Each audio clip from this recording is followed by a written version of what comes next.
Hello, Namibia. How are you? It's good to be here. You know, they talk about us as entrepreneurs. And I can tell you one thing about entrepreneurship. It's a life. Entrepreneur is a life. And entrepreneur becomes your life. I want to share with you a story of an entrepreneur. Can you introduce them to your story of an entrepreneur? Most people only pay attention to the final product of a successful entrepreneur. They say things like, I can never be like them, or they got lucky. What most don't see is what they've overcome. All the struggles, the daily rejections, the heartaches, the betrayals, the rumors, the criticism, the empty bank account, and all those lonely nights while trying to make their vision a reality. You see, the only difference between the one who quits and the one who doesn't is that they showed up every day. They worked hard every day. They hustled every day. They learned from a proven mentor every day. They improved every day.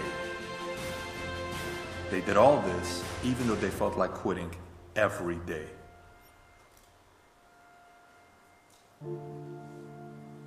And eventually, they became who they are today.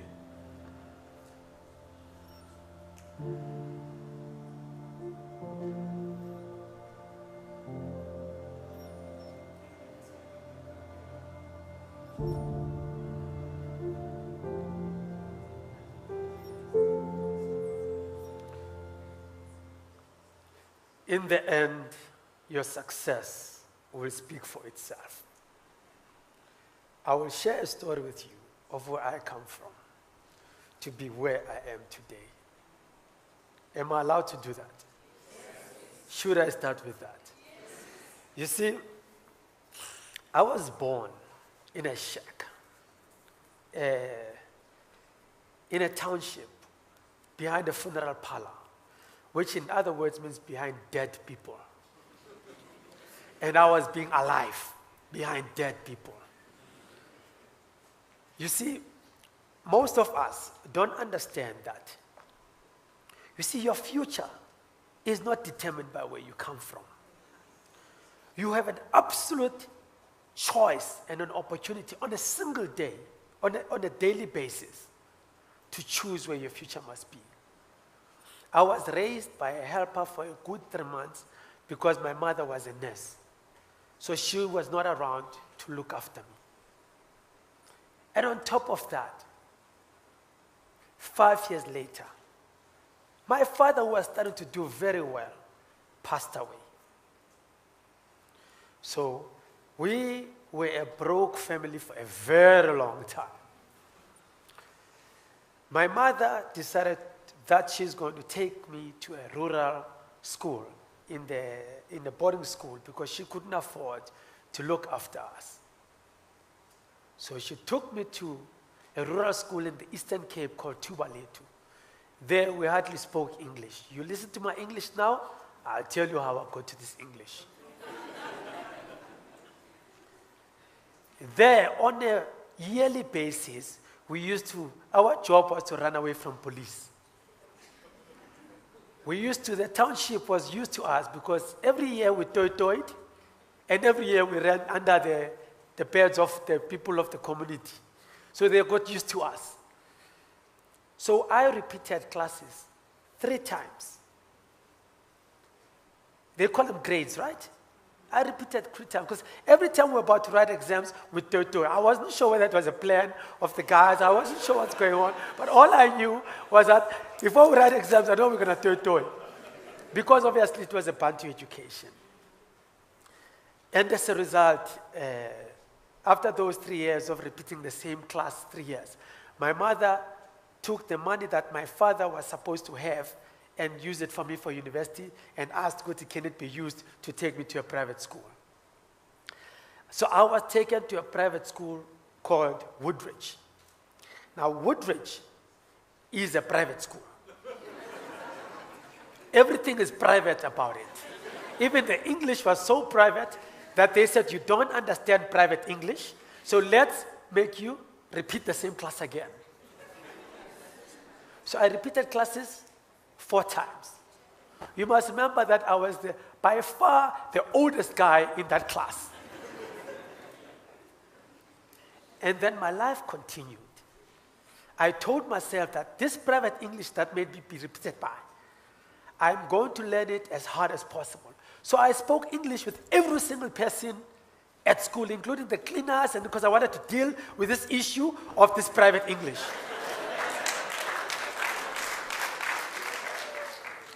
And now I'm going to talk to you about the change that I needed to make in order to change my circumstances, because it was a choice I had to make.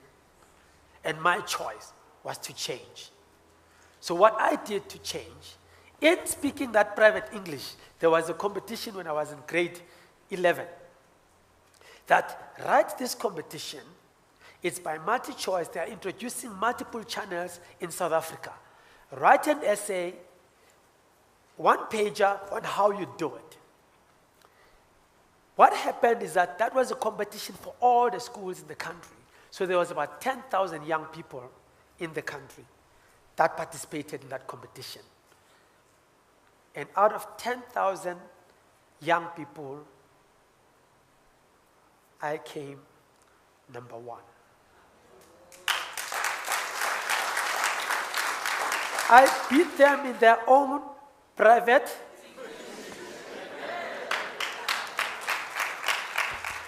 What I'm trying to say is that it is extremely important to understand you and acknowledge your talent as early as possible in your life. You see, who can tell me here? Who can sing here? You know, I partly have a record label within my group. So you have potential here to be a success. You might be a girl of the future. Who's got talent here to sing? I just want someone who can share this talent with me quickly. Come through, man. Just anyone who can sing. Just come. Anyone who can, because I can record you. I'm telling you now. I can record you. Just anyone who can sing. Do you see? Who can sing? Who can sing? It's just a short something. There she is. Because tomorrow I can record it. You understand? I want you just to a popular song that you know. Just share it with us. Just sing your lungs out a bit. Thank you. Yeah, it's a pleasure. Jesu nashwela Calvary, kaleba kaladi bizaruna, iyo Calvary, iyo Calvary, iyo. Let's give a big round of applause, guys. Let's give a round. Here's a question I have for you. Here's a question I have for you. Do you think she can sing? Who of you here think she can sing? Who? Just raise your hand. Those who think she can sing. You know what that means? It means that you will buy into her talent, isn't it? Yes. That means that when she produces a CD, you'll most likely buy it because you believe that she's got talent. And most people ask me, how do you discover this talent? You discover this talent because people around you compliment you more. And you know, when you are doing something in business that's aligned to your talent, you're always going to have a competitive advantage. Look at Vusi. Good at it.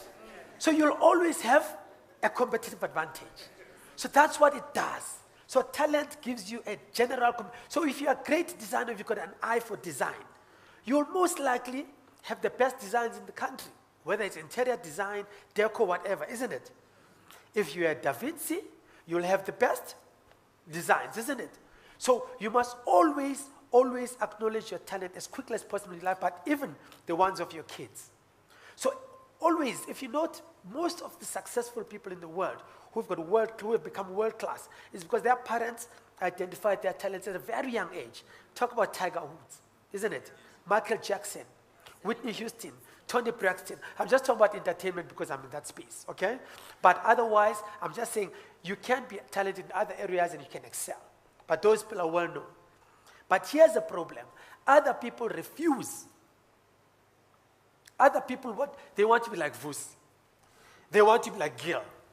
But they don't want to be themselves. So they want to copy someone else. So they see Tony Braxton singing very well, and they say, I want to be like that. Now, let's go to you. What do you have? No, but I can sing. I'm saying, but your brother keeps saying, Sanaman, just please stop singing. When you can hear that you're being told over, you're not being complimented. The world around is telling you that this is not your space. But then you do what? You keep singing in the shower, and then you go where? To idols. Because now you want to prove it for the last time. And now, whose fault is it when you come out crying? It's not my fault. It's not anyone's fault. It's your fault. So I'm just saying be realistic about your talent. That means it's a little SWOT analysis. Be realistic about your strength.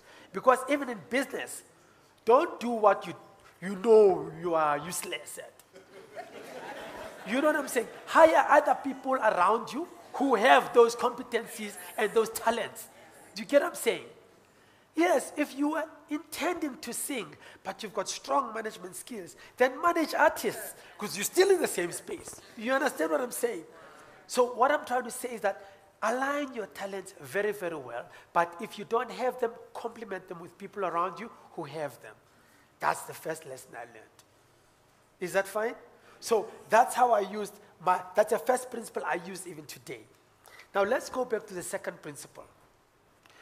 When I found out that this is my talent, that means I'm a creative communicator, I then aligned my entire life around creative communication spaces.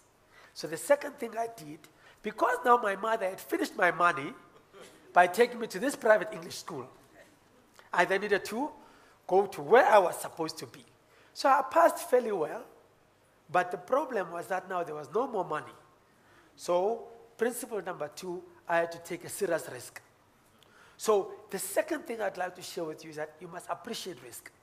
You see, most of us don't want risk. We don't want to fail because we think that failure will define us. No, it does not define you. In fact, I tell people even on Dragon's Den that I failed so many times that now failure is tired of me. And it's truly tired of me. He's not interested in me anymore. So I fail a little bit, but I quickly, and I move on to success. You know, so because, you see, when you fail, you have an opportunity to learn quicker than someone else who has not failed in that space. And because you go into, as entrepreneurs, you go into uncharted territories. You have a vision that no one sees and a product that no one cares about and doesn't even think it will exist. Because you go into that space first, you'll most likely fail more than anyone else. That's why someone who came up with the globe, who's that guy who came up with the bulb? Apparently failed, I don't know, 1,000 times. And he said, my failure was not a failure. It was a way in which I had to know what not to do in order to make this bulb happen. So it's not really a failure. But we're so scared of taking risk that we do nothing. Nothing. And how can you learn anything that when you have done nothing? I don't know if it makes sense. So I tell people that my best university actually was not even the university I went to. It was the university of failure. Does it make sense what I'm saying? So do not be scared to fail. It's like being scared to come out of your house because now today you expect sunshine every day. Now suddenly it's going to rain. No, it is going to rain. There's going to be wind. There's going to be sun. All of those things are going to happen anyway in your life. So the only thing that you need to do, you must just be prepared for them. I don't know if you get what I'm saying. So let's move on to the issue of failure. You understand? Now, did you know that, who knows Julius Malema here? I'm just asking a simple question. Don't worry about me. I'm just asking a simple question. You see, Julius Malema, we know he's intelligent, but he was told that the only thing he could pass was woodwork. And so, but he failed it. Now, he then invested in himself. And now he's got a degree. Let's give Julius a big round of applause. just in case the media, I'm not EFF, no? Just for the record. But let's move on. So what I'm trying to say is that one person who has got an opportunity more than anyone else in this world to invest in is yourself. No one else and no one cares. And the power of investing himself, you can put two people here. The one who has not invested himself and the one who's invested, you can see the difference just in their language. You can see why this one knows what their story is, this one does not know. And that's the power of change. You see, when you move from this position, you move to this position. When you commit yourself to being the better person, because no one else is stopping you and saying, no, you can't be.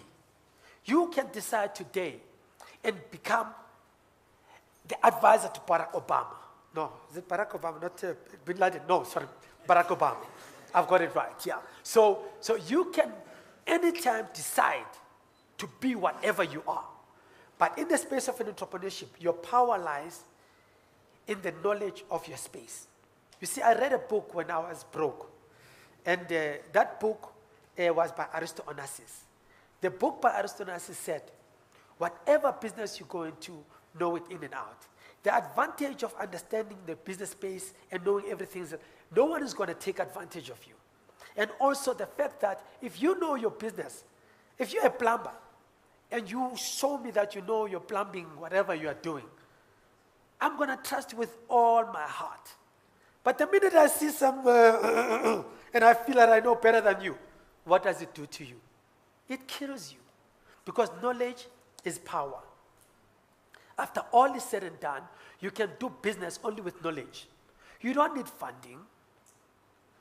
If I know how to fix this computer and you don't, I'm going to fix this computer, and guess what I'm going to do afterwards? I'm going to invoice you.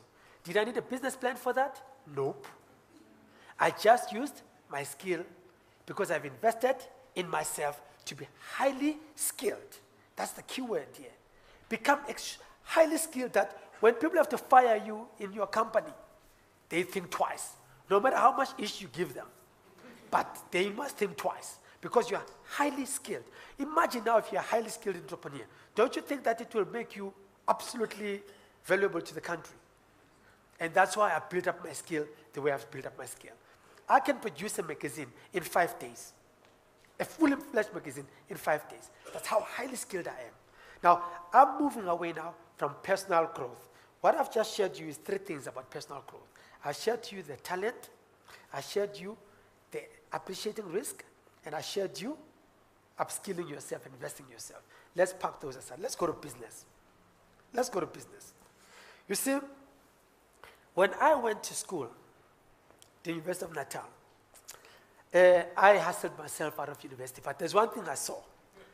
I saw that, you see, I wanted to be like an actor like Gil, you know? And then, so I did my Bachelor of Arts. But the problem was one, is that while I was studying the Bachelor of Arts in that first year, I then realized, but on the news, there was a guy who died. He was driving nice cars on TV and all of that. But when he died, he died broke.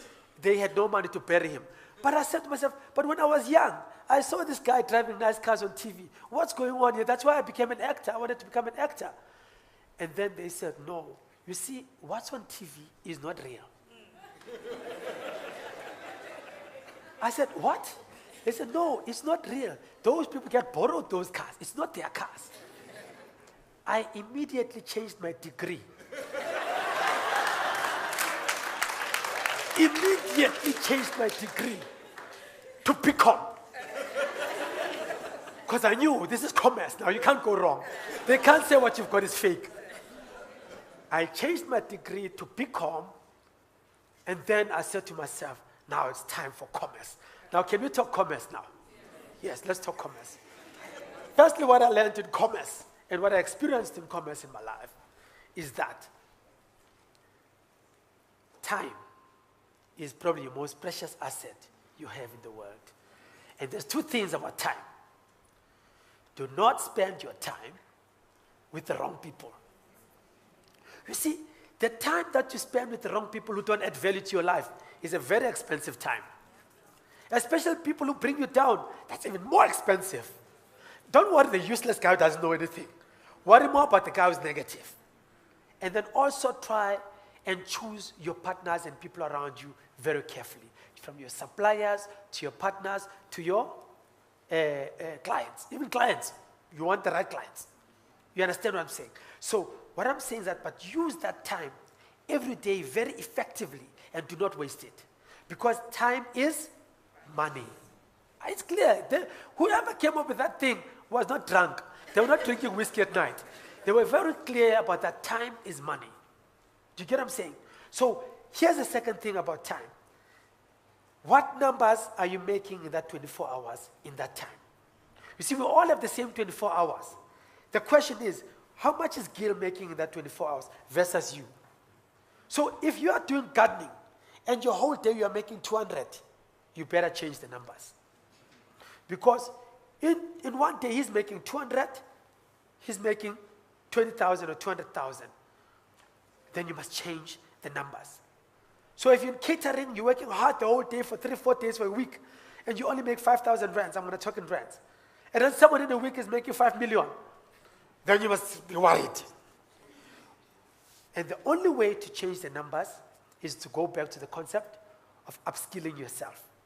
Go choose areas where you know that the numbers are better. So that when you sleep at night, you sleep with a nice number at midnight. That goes 2 million. Not 200. Then you've got a problem. So we all have the same time. But the question is, who are you with in that time? And what numbers are you generating in that time? But we all have the same 24 hours. Did it make sense? Yes. Let's move on. I'm going to talk about markets. Everyone talks about access markets and all of that. In business, you have two opportunities in markets. You either have one product that you sell to different markets, or you have one market that you bring different products to. Now, I prefer owning the market rather than owning the product. Because why? Because I've never had the opportunity to have the capital to produce products. So I decided to go into this space where I own the market. Then I bring different products to this one market that I know so well. Let me tell you the story about the market. There's this guy. His market is very easy. Teachers. He knows what teachers want at any point in time. He sold laptops to teachers by way he would give you a laptop as a teacher, and then he does a debit order against you. And then now he's selling houses to teachers. So he's debit ordering the teachers because he knows and understands the market well. See, when they say you must know your target market, they're right. It's a target market. But don't just know the target market. Own the target market. I don't know if you get what I'm saying. Because when you own them, you know their needs very, very well. As a result, when someone is busy toying out there about, no, I can't sell my product, you say, I can take it to my market. We know why? Because you know the needs of your market. And that becomes a successful transaction. Do you get what I'm saying? So know your market and own your market. Because your market is your asset to those who are producers. I don't know if you get what I'm saying. Because I started in a position where I couldn't afford to produce things. So I needed to own the market. And that's how I made my first million at the age of 25. I owned the youth market. I went to a radio station and I said, I own this market and you want to activate yourself to this market. I was telling Gil on the plane that there's a guy who owns the stock market. He knows everyone in the stock market. He knows all the stock firms in the country and who's who in the stock firm. He brings all the best brands. He brings your Unilevers and all those guys to that market. And he charges them and I'm in a leg.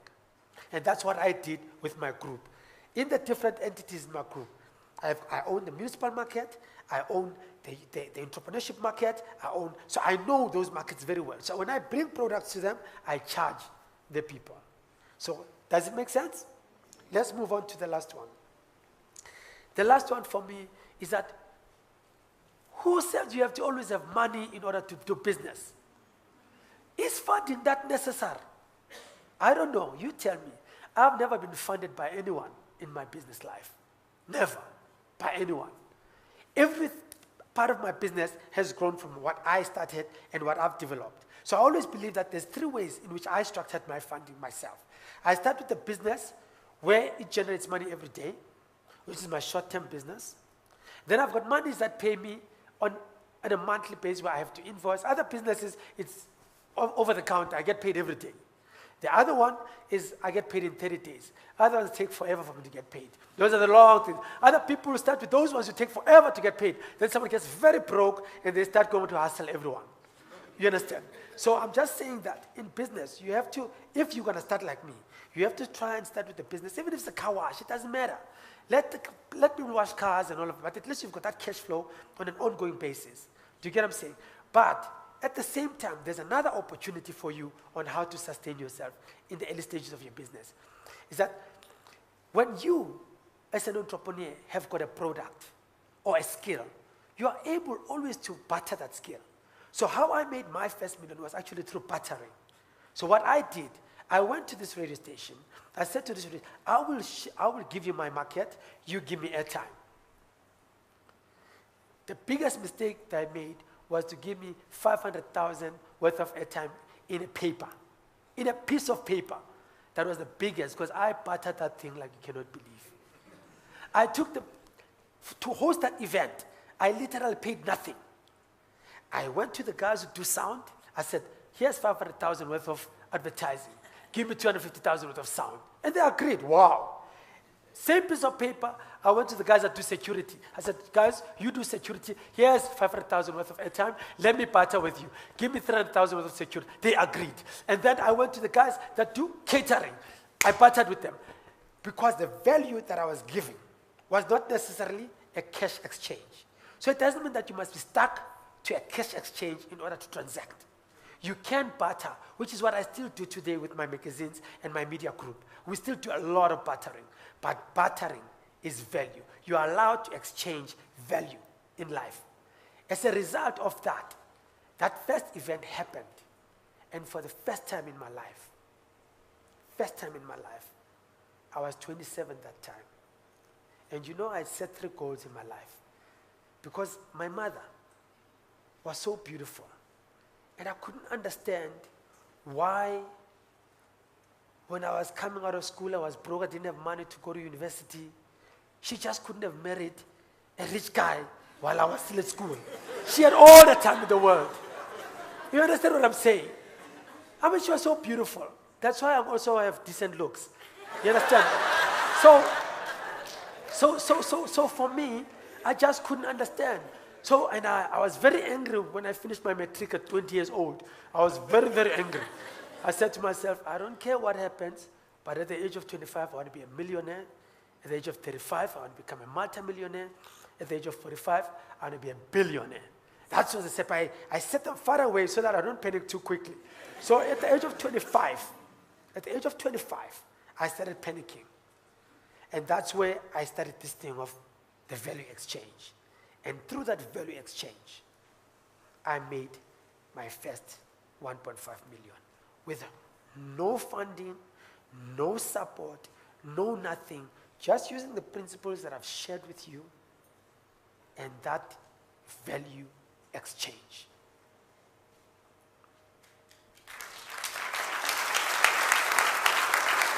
Value exchange. You see, it's important to bring value to a client. That's the bottom line of business. I don't care how you look at it, but that's the bottom line of business. Value exchange. So here's what I'm going to share with you. I'm going to share with you the last part, that you see, entrepreneurship is not an art, nor science. It is a practice. And all I can say to you, just go out there and do it. And then afterwards, bring results and learn. So I'm going to say to you, just like Gil said, and Pulu's going to say, just do it. I thank you.